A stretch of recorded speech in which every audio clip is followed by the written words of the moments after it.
السلام علیکم دوستوں، آج ہم بات کریں گے حضرت عمر فاروق رضی اللہ تعالی عنہ کے بارے میں۔ حضرت عمر فاروق کی خلافت عدل و انصاف کی زندہ مثال تھی۔ آپ صلی اللہ علیہ وآلہ وسلم نے فرمایا، اگر دریائے فرقت کے کنارے ایک کتا بھی بھوکا مر جائے تو عمر اس کا ذمہ دار ہے۔ ناظرین، یہی وہ دور تھا جب قانون سب کے لیے برابر تھا، خواہ وہ عام شہری ہو یا خلیفہ وقت۔ حضرت عمر کے دور میں اسلامی ریاست بہت تیزی سے پھیلی۔ ایران سے شام، شام سے آگے بہت جگہ تک پھیل گئی اور بہت جلد پھیلی۔ ناظرین، حضرت عمر سادہ لباس میں خود وہاں پہنچے اور تاریخ نے دیکھا کہ فتح ہو کر بھی کس طرح انکشاری اختیار کی جاتی ہے۔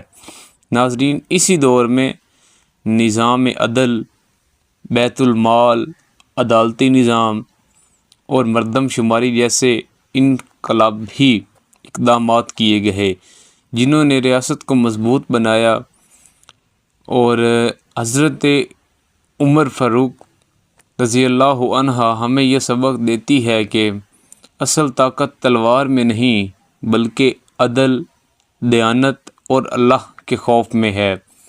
انشاءاللہ ملتے ہیں اگلی ویڈیو میں۔ جزاک اللہ۔